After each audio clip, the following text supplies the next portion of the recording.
예, 오늘 말씀은 제목을 가난한 자를 보살피는 자에게로 잡았습니다. 우리 요절 말씀 41편 1절인데 같이 한번 읽어봅시다. 1절 가난한 자를 보살피는 자에게 복이 있으며 재앙의 날에 여호와께서 그를 건지시리로다. 우리는 시편 전체를 즉 150편을 5권으로 나누었습니다. 41편은 그 5권 중에서 제1권의 마지막 편입니다. 1편을 어떻게 시작했는지를 기억합니까? 복 있는 사람은으로 시작했죠. 그런데 오늘의 시도 복이 있으며로 시작합니다. 그러면 오늘 시편이 말하는 복 있는 사람은 누구입니까? 1절을 보십시오. 가난한 자를 보살피는 자에게 복이 있으며 재앙의 날에 여호와께서 그를 건지시리로다. 가난한 자는 낮은 사람, 약한 사람인데 가지지 못한 사람, 병에 시달려서 건강이 나쁜 사람을 뜻합니다. 여기서는 건강이 나쁜 사람, 병상에 있는 사람을 말합니다. 보살핀다라는 말은 생각한다라는 뜻입니다. 오늘 시편은 건강이 나쁜 사람을 생각하는 그 사람이 복 있는 사람이다 라고 증언합니다. 왜 복이 있습니까? 재앙의 날에 여호와께서 그를 건지시기 때문입니다. 재앙은 역사의 재앙이 아니라 개인의 재앙입니다. 즉 사람이 병들어 아픈 상태를 뜻합니다. 재앙의 날은 건강이 나쁜 사람을 보살폈던 그 사람이 아파서 병상에 있을 때입니다. 그런데 그때 여호와께서 그 아픈 사람을 건지십니다. 여호와께서 그를 돌보시고 치료하십니다. 따라서 건강이 나쁜 사람을 생각하는 그 사람이 행복한 사람입니다. 여호와께서 재앙의 날에 그 사람을 어떻게 돌보십니까? 2절입니다. 여호와께서 그를 지키사 살게 하시리니 그가 이 세상에서 복을 받을 것이라. 주여 그를 그 원수들의 뜻에 맡기지 마소서. 여호와께서 그 재앙의 날에 그를 지키고 살게 하십니다. 병든 사람을 생각한 그 사람이 병들면 여호와께서 그를 고쳐서 살게 하십니다. 따라서 그는 땅에서 복받은 사람이라고 불립니다. 여호와께서 그를 원수의 탐욕에 내주지 않습니다. 여호와는 병상에 누워있는 그 사람을 붙드십니다. 그리고 그의 병을 고쳐서 건강하게 하십니다. 그러니 그는 복받은 사람입니다. 여기서 볼 때 시인이 증언하는 복 있는 사람은 누구입니까? 건강이 나쁜 사람을 생각하는 그 사람, 그런 사람을 돕는 그 사람입니다. 사람이 아플 때처럼 따뜻한 말 한마디가 그리울 때도 없습니다. 누군가가 자기를 생각만 해주고 있다는 그 생각만으로도 힘을 얻지 않나요? 우리는 공동체에서 아픈 사람이 있으면 그 아픈 사람을 위해서 아픈 마음으로 기도합니다. 우리는 암은 물론이고 다른 병으로 고생하는 사람, 그리고 코로나19로 고생하는 동역자를 위해 기도하기를 인색하지 않습니다. 우리의 사랑과 관심, 그리고 기도가 아픈 사람에게 얼마나 큰 힘인 줄 알기 때문입니다. 그런데 더 중요한 일은 무엇입니까? 아픈 사람을 생각했던 그 사람도 아플 수 있다는 점이죠. 그리고 여호와께서 그 사람을 고쳐서 건강하게 하신다는 점입니다. 그러므로 지금 내가 아픈 사람을 생각하는 일은 나중에 내가 아플 때 하나님한테서 고침을 받을 수 있는 투자입니다. 우리는 교회에서 아픈 사람이 있으면 관심과 사랑과 기도에 품앗이를 합니다. 그런데 그 품앗이는 하나님께서 나를 도우시는 근거입니다. 하나님은 복을 아무에게나 자동으로 주시지 않습니다. 하늘아버지는 이 땅에서 복을 받을 수 있는 사람을 찾으십니다. 그런데 어떤 사람은 행복하려고 돈을 많이 벌고 자기만을 생각하며 이기적으로 삼죠. 공동체 안에서 동역자에 관해서는 관심을 꺼버립니다. 하지만 그런 삶에는 행복이 없습니다. 엄밀하게 말하면 행복은 내가 만들 수 없습니다. 하나님이 나에게 주셔야 합니다. 그런데 하나님은 가난한 사람을 보살피는 그 사람에게 복을 주십니다. 예수님은 말씀하셨죠? 긍휼히 여기는 자는 복이 있나니 그들이 긍휼히 여김을 받을 것이며 내가 긍휼히 여기면 하나님께서 나를 긍휼히 여기십니다. 바로 그 사람이 행복한 사람입니다. 그러므로 시인은 평상에서 무엇을 기도했습니까? 4절을 읽읍시다.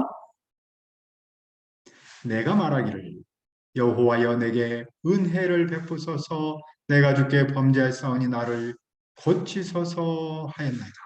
시인은 여호와께 은혜를 베풀어 주시도록 기도합니다. 은혜 베푸심은 여호와의 기본적 성품입니다. 그는 그 은혜를 구하면서 자기의 죄를 고백했습니다. 그리고 그는 치료의 은혜를 주시기를 바랍니다. 그런데 그는 왜 죄와 병을 연결했을까요? 그는 자기 병의 원인을 죄에서 찾았기 때문입니다. 그는 죄에서 자기 병이 시작했다고 생각했습니다. 물론 모든 병이 죄의 결과는 아니죠. 하지만 그는 자신의 병과 죄를 연결했고 여호와께 도움을 청했습니다.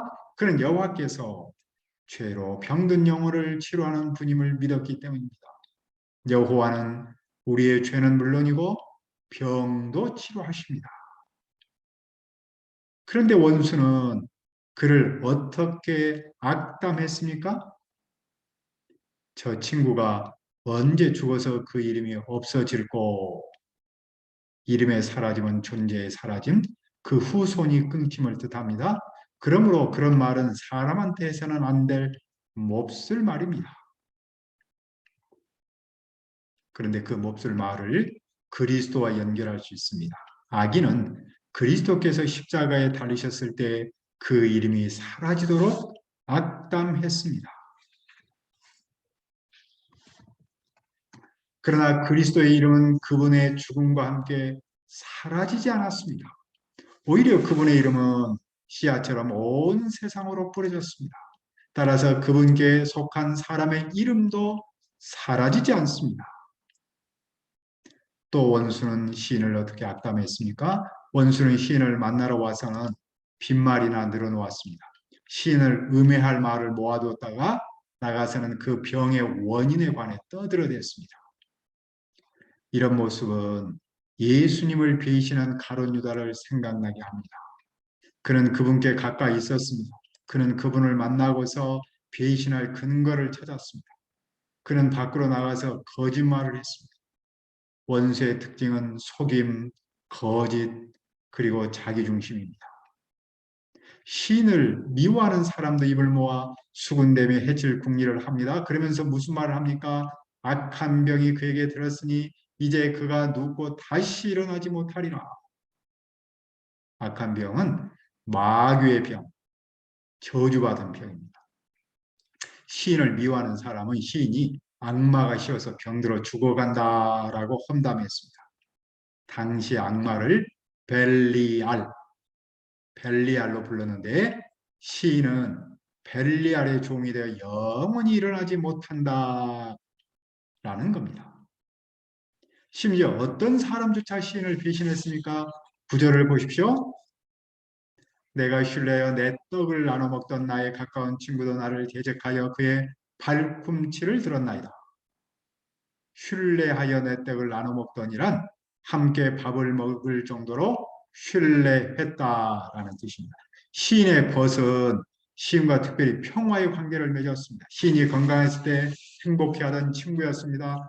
그랬던 그 친구조차도 그의 발꿈치를 들었습니다. 발꿈치를 들었다는 말은 무슨 말이겠어요? 배신했다라는 뜻입니다. 함께 먹을 정도로 믿었던 그 친구조차도 시인을 배신했습니다. 왜냐하면 친구가 볼 때 시인이 곧 죽을 것처럼 보였기 때문입니다. 친구 사이의 신뢰가 어떨 때는 이렇게 허무합니다. 그런데 예수님은 가룟 유다가 당신을 배신했을 때 이 말씀을 인용하셨죠. 내가 너희 모두를 가리켜 말하는 것이 아니니라. 나는 내가 택한 자들이 누구인 줄 알미라. 그러나 내 떡을 먹는 자가 내게 발꿈치를 들었다는 성경을 응하게 하려는 것이니라. 인간관계에서 내부의 배신자가 외부의 적보다 더 큰 위협적 존재입니다. 그러나 시인은 무엇을 기도합니까? 10절을 보십시오.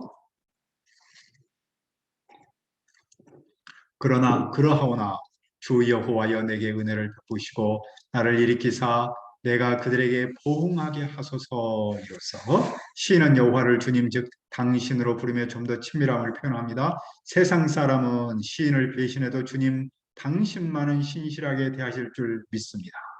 그래서 그는 은혜를 베푸시고 일으켜 세워주시도록 기도합니다. 그는 여호와께서 예수님을 죽음에서 일으키셨듯이 자기도 일으켜 주시도록 기도합니다. 그러면 이 시인은 원수에게 안갚음할 겁니다. 그러나 현실에서 시인이 원수를 직접 보응할 수 없습니다. 원수가 시인보다 더 강하기 때문입니다. 따라서 이 기도는 하나님께서 원수를 정의로 다스려 주시기를 바라는 시인의 마음입니다. 원수가 시인을 조롱하는 일은 그의 하나님 여호와를 조롱하는 일이기 때문입니다. 시인은 무엇을 확신했습니까? 11절입니다. 내 원수가 나를 이기지 못하오니 주께서 나를 기뻐하신 줄을 내가 알았나이다. 시인의 원수는 시인 앞에서 승리 함성을 지르지 못합니다. 시인은 그 일을 통해서 주님께서 자기를 기뻐하신 줄을 알았습니다. 그는 주님의 은총을 확신했습니다. 주님의 은총이 그에게 어떻게 나타났습니까? 12절은 이렇게 말씀합니다. 주께서 나를 온전한 중에 붙드시고 영원히 주 앞에 세우시나이다. 온전한이란 순결, 즉 죄 없음을 뜻합니다. 주님은 그가 죄를 짓지 않아서 그를 붙드셨습니다. 주님이 그를 어려움 속에서 도와주고 지켜주신 이유는 그가 죄를 짓지 않았기 때문입니다. 시는 앞에서 내가 주께 범죄하였사오니라고 고백했습니다. 하지만 그는 원수의 생각처럼 죽을 죄를 짓지 않았습니다. 주님은 그의 죄 없음을 아셨습니다. 그래서 주님은 그를 당신 앞에 영원히 세우셨습니다. 원수는 시인이 다시는 일어날 수 없을 것이라고 악담했습니다. 그러나 시인은 주님께서 자신을 당신 앞에 세우실 줄 확신했습니다. 그는 그 하나님을 믿고 그분께 기도합니다. 시인은 기도를 마치면 무엇을 합니까? 13절을 읽읍시다. 이스라엘 하나님 여호와를 영원부터 영원까지 송축할지로다. 아멘, 아멘. 시인은 여호와 이스라엘의 하나님을 영원부터 영원까지 송축합니다. 그분은 영원부터 영원까지 송축받으시기에 합당하십니다. 영원부터 영원까지 송축받으시는 그분은 그 아들, 딸을 영원부터 영원까지 건지십니다. 영원부터 영원까지 그 아들, 딸을 복 주십니다. 그분께 복을 받은 그 사람이 가장 행복한 사람입니다. 아멘, 아멘. 아멘을 2번 반복한 데는 강조나 상황의 장엄함을 나타냅니다. 이렇게 시편 제1권은 기도와 송축으로 끝납니다. 그것은 시편이 기도와 찬양 집임을 뜻합니다. 그러므로 우리는 시편을 통해 하나님께 기도하고 그분을 찬양하기를 바랍니다.